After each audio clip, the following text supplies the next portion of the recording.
Commence primary ignition. Welcome to Unlimited Power. My name is D-Rod, and thank you so much for watching one of my pre-release guides for Star Wars Unlimited's newest set, Legends of the Force. Now, in this guide, we're going to be focusing on the leader and their unique ability and commons and uncommons found within the set that work well with this leader. Yes, there's probably a rare or legendary or two that also pair well with your leader, but because you're limited on the amount of packs that you're opening, we're going to be focusing on the cards that you're going to have more access to within your card pool.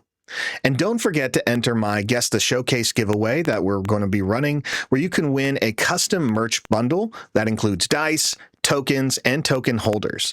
All you have to do is guess which showcase leader I'm going to pull from the Carbonite case live on July 5th on stream. There's a link in the description below with more details on how you can sign up. Because we're likely to pull more than one type of showcase, there can be multiple winners. With that said, let's go ahead and look at this Legends of the Force leader. Ahsoka Tano returns, and this time she's a Vigilance leader in Star Wars Unlimited, and she has an action to exhaust herself and use the Force to give a friendly unit Sentinel for this phase. Sentinel is one of the original keywords in Star Wars Unlimited that says enemy units in its arena must attack a Sentinel unit when they attack you. As an epic action, if you control 6 or more resources, you can deploy Ahsoka, which means you can do this as early as turn 5. And when she is deployed, she's a 5/6 force unit that says on attack, give a friendly unit Sentinel for the phase. I really love this version of Ahsoka. It definitely focuses on the defending practice that she has adopted over time from her masters and that lineage of Yoda, Obi-Wan, Anakin, Dooku, Qui-Gon. You essentially just have this mastery of defensive arts. And you see that a lot in the movies, and I think this is one of the ways we see that in the abilities. She's not only going to, prevent you from taking damage, she's going to make your units more defensive. So let's see what kind of cards and with certain abilities or keywords will work well with Ahsoka Tano at your local pre-release.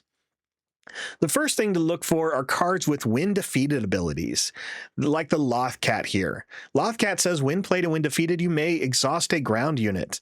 Because you can decide when to give the Lothcat Sentinel, you can kind of control the situation more when you want to.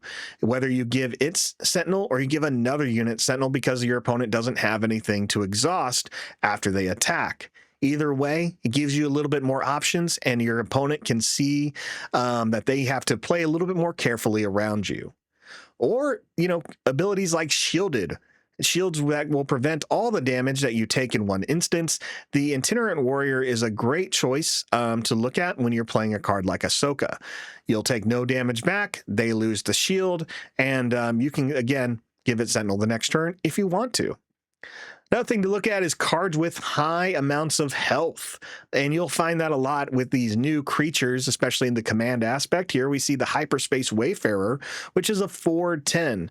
Give Sentinel to that thing every turn, and your opponent's going to take some time to get through it.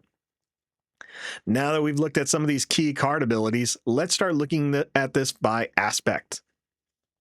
In the Vigilance aspect, I enjoy cards like the Jedi Guardian, a 4/8 that says while this unit is defending, it gets +2/+0. This means you can give this unit Sentinel, and now, when your opponent attacks it, it's a 6/8. It has enough health to survive a lot of attacks, and it will certainly do a lot of damage.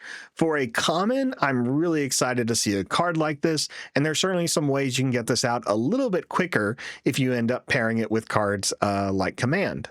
Aspect ones found within the set.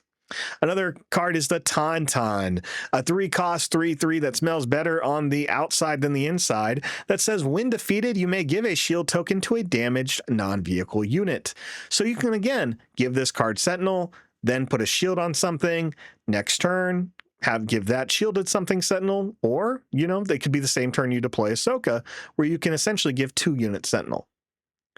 For the command aspect, I want to recommend a card like Gungi. Gungi is a 2-cost ground unit with the Force. That's a 2/5. He has a good amount of health, so you could give him Sentinel and he can take a few hits. But really, Gungi needs to be attacking after you play him on the first turn. So just having low-cost units with the Force ability is going to ensure that those Force creating bases are going to trigger.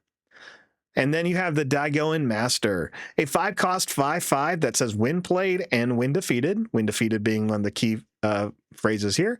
You may use the Force, and if you do, you lose the Force token. If you do, search the top 5 cards of your deck for a Force unit, reveal it, and draw it. So the hard part here is that you do need the Force to use this ability. However, Ahsoka can give it Sentinel when it attacks. Because it's a 5 cost, you may not see it come out that early, but it not only will it be a great Sentinel unit with its attack and health, it can also get more cards into your hand. In the cunning aspect, I really enjoy cards like BD1. It's a 1-cost, 1/3 hidden unit that says when played, choose another friendly unit. While it's in play, chosen unit gets +1/+0 and Saboteur, so it allows your units to get through Sentinel. This is a good one to ensure if you have Force units that are struggling to get you those Force tokens, you can make that happen a little bit easier. Or you can play this and pair it with someone like Ahsoka, ensuring Ahsoka is attacking every turn the enemy's base without having to swing into your opponent's units. Then you have Force Illusion, a cunning aspect event that says exhaust an enemy unit and a friendly unit gains Sentinel for the phase. So you get 2 rewards out of this. You get the Sentinel that you've been building your deck for, and then you get to exhaust an enemy unit so it cannot attack you that turn. So a lot of preventing damage you're going to take. Again, Ahsoka's using a very defensive strategy that we've seen from her and the Jedi Masters that have trained with her. In the aggression aspect, we see these high attack, low health creatures. Now, these units have a little bit more variety that you can do here. So, of course, they can attack and do a lot of damage. They also have hidden, which means they cannot be attacked the same phase that they come out. So you can hide them, attack, and then next turn attack with one of them, and then give it Sentinel. So you can ensure that your opponent can't deal with it. If as long as you're going first, you can hit the opponent's base for 4. Then they're probably going to say, you know what? I don't want to attack that thing. I'm going to attack something else, or I'm going to attack into a unit. They'll take their action. You can then use your second action to give it Sentinel, and now they have to hit it. Yes, they've already taken 4. They probably are going to lose a unit, and it's going to give you a lot of great value with cards like Tukata and the Attuned Frynok. In the hero aspect, Gungan Warriors are 3-cost, 3/2 with shielded. Shields, we've already talked about, is really important there because you can give it Sentinel and it'll absorb the damage, and the Restore has the ability of healing your base. Refugee of the Path, though, is a great card to pair with Ahsoka, but it is because it is a 1-cost Force unit. It's a 0/3, but it says when played, give a shield token to a unit with Sentinel.